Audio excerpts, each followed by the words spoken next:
శౌనక మహర్షి ఉగ్రశ్రవుడైన సూత మహర్షిని జనమేజయుని సర్పయాగం బారి నుండి తక్షకుని కాపాడిన అస్తికముని కథ తెలుపుమని మీరు చెప్పే పురాణ కథలన్నీ మనోహరంగా ఉంటాయని పురాణ కథలు చెప్పడంలో మీరు మీ తండ్రితో సమానులు. శౌనక మహర్షి మాటలకు సూత మహర్షి కథను ప్రారంభించాడు. మా తండ్రి ద్వారా విన్న ఆ కథను మీకు చెబుతాను.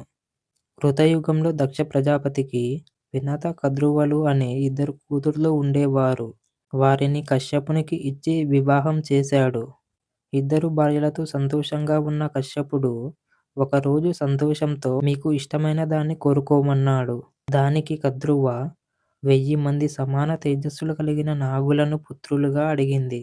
వినత వారికంటే బలవంతులైన ఇద్దరు కొడుకులను వరంగా కోరుకుంది.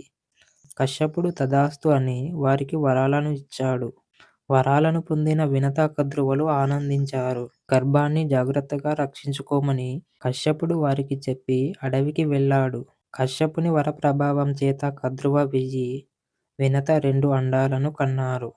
దాసీలు ఆ అండాలను నులివెచ్చని పాత్రలో భద్రపరిచారు. 500 సంవత్సరాల తరువాత కద్రువ అండాల నుండి 1000 మంది నాగులు పుత్రులుగా వెలువడ్డారు. కానీ వినత అండాలు అలాగే ఉన్నాయి.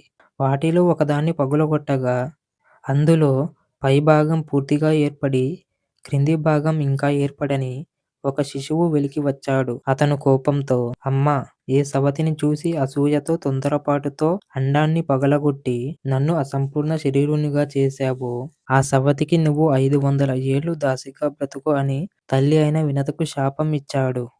తరువాత తల్లిపై జాలితో మిగిలిన 2వ అండాన్ని పగలగొట్టకుండా ఉంటే బలవంతుడైన పుత్రుడు పుడతాడని, అతనే నీ దాస్యాన్ని తొలగిస్తాడని, అటువంటి బలవంతుడు నీకు కలగాలంటే 500 ఏళ్లు ధైర్యాన్ని కూడగట్టుకుని ఆ అండాన్ని రక్షించమని చెప్పి ఆకాశంలోకి ఎగిరి వెళ్ళిపోయాడు. అలా వెళ్ళిన అతనే సూర్యభగవానుని సారథి అయిన అనూరుడుగా ప్రసిద్ధి చెందాడు. ఒకరోజు వినత కద్రువులు విహరిస్తున్న సమయంలో వారికి ఒక దివ్యమైన అశ్వం కనిపించింది. అమృతాన్ని మదించే సమయంలో పుట్టిన దివ్యమైన ఉచ్చశ్రవమే ఆ గుర్రం.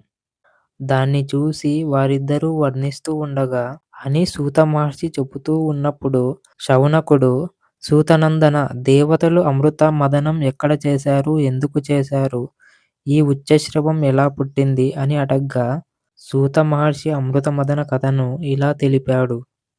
ఆకాశాన్ని తాకే స్వర్ణమయమైన శిఖరాలతో, సూర్యకాంతిని కూడా కప్పివేయగలిగిన తేజస్సుతో మేరు పర్వతం ప్రకాశిస్తుంది.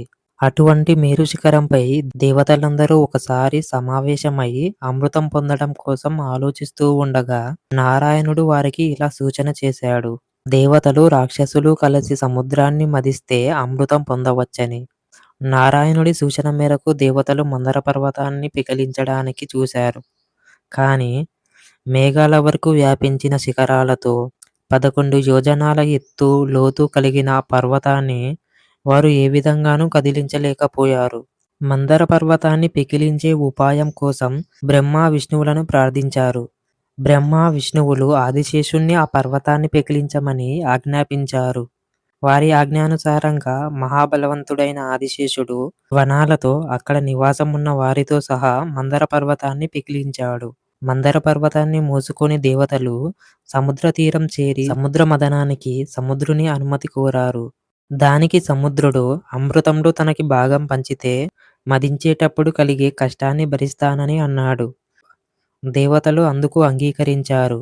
మందర పర్వతం సముద్రంలో పడిపోకుండా మోయడానికి ఆదికూర్ముణ్ణి ప్రార్థించగా ఆదికూర్మం ఆ మందర పర్వతాన్ని తన వీపుపై మోసింది. ఇంద్రుడు సముద్రాన్ని మదించసాగాడు. దేవతలు, రాక్షసులు మందర పర్వతాన్ని కవ్వంగా చేసుకొని, వాసుకుని తాడుగా చేసుకొని, ముఖం వైపు రాక్షసులు, తోక వైపు దేవతలు పట్టుకొని సముద్రాన్ని చిలుకుతూ ఉండగా ఆ రాపిడి వలన వాసుకి ముఖం నుండి అగ్ని జ్వాలలతో, పొగలతో కూడినటువంటి నిట్టూర్పులు వెలువడ్డాయి. కొంతకాలానికి అవి మేఘాలుగా మారి అలసిన దేవతలపై వర్షించాయి. పర్వతాల నుండి పూలవాన కురవగా మేఘం ఉరిమిన గంభీర శబ్దాలను పోలినటువంటి ధ్వనులు వెలువడ్డాయి. పరస్పరం రాపిడి వల్ల పర్వతంపై చెట్లు కూలిపోతున్నాయి. రాపిడి వల్ల అగ్ని పుట్టింది. మేఘాలను వర్షింపజేసి ఇంద్రుడు ఆ అగ్నిని చల్లార్చాడు. పర్వతం మీది చెట్ల పాలు, ఓషధి రసాలు సముద్రంలో కలిశాయి. ఆ చెట్ల పాలు, ఔషధి రసాలు బంగారుమయమైన ఆ పర్వతం మీది మనుల నుండి స్రవించిన జలాల స్పర్శతోనే దేవతలందరూ అమరులయ్యారు. ఆ ఉత్తమమైన సమ్మిశ్రమంతో సముద్ర జలాలు పాలలా మారాయి. మందర పర్వతాన్ని మదించి అలసిపోయిన దేవతలు బ్రహ్మదేవుడితో, నారాయణుడు తప్ప మేమందరం అలసిపోయాం. కానీ ఇప్పటి వరకు అమృతం జనించలేదు. బ్రహ్మదేవుడు దేవతలందరికీ బలాన్ని ఇవ్వమని నారాయణుని ప్రార్థించగా, నారాయణుడు సముద్ర మథనంలో పాల్గొన్న అందరికీ బలాన్ని ఇస్తున్నాను. మీరు పూర్తిగా శక్తిని వినియోగించి మందర పర్వతాన్ని తిప్పండి, సముద్రాన్ని క్షుభితం చెయ్యండి అన్నాడు. నారాయణుని ద్వారా బలం పొందిన వారు శక్తివంతంగా సముద్రాన్ని మదించసాగారు.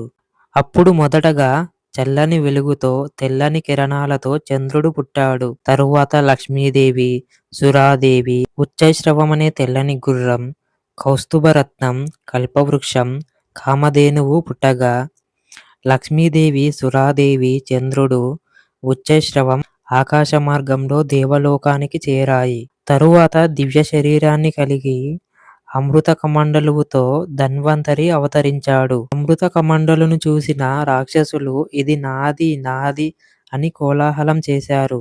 తర్వాత మెరిసిపోయే 4 తెల్లని దంతాలు కలిగిన పెద్ద ఏనుగు ఐరావతం పుట్టింది. ఇంద్రుడు దాన్ని స్వీకరించాడు. సముద్రాన్ని బాగా తరవడం వల్ల కాలకుట విషం పుట్టింది. దాని వాసన పీల్చగానే ప్రాణులన్నీ చైతన్యం కోల్పోయాయి. బ్రహ్మదేవుని ప్రార్థనపై శివభగవానుడు కాలకుట విషాన్ని కంఠంలో నిలిపాడు. అప్పటి నుండి స్వామి నీలకంఠుడయ్యాడు. ఇదంతా చూస్తూ నిరాశ పొందిన రాక్షసులు లక్ష్మీదేవి కోసం, అమృతం కోసం దేవతలతో వైరం పెట్టుకున్నారు. అప్పుడు విష్ణుమూర్తి మోహిని రూపంలో అక్కడికి వచ్చాడు. విష్ణుమాయను గ్రహించని రాక్షసులు అమృత పాత్రను మోహిని సౌందర్యానికి మోహితులై మోహినికి ఇచ్చారు. మోహిని దగ్గరకు చేరి దేవతలందరూ అమృతపానం చేస్తుండగా దేవతా రూపం ధరించిన రాహువు వారితో పాటు అమృతం తాగగా, సూర్యచంద్రులు అతన్ని గమనించి విష్ణుమూర్తికి సైగ చేయగా, అమృతం కంఠం కిందకు దిగకుండానే విష్ణుమూర్తి తన సుదర్శన చక్రంతో రాహువు యొక్క శిరస్సును ఖండించి వేశాడు.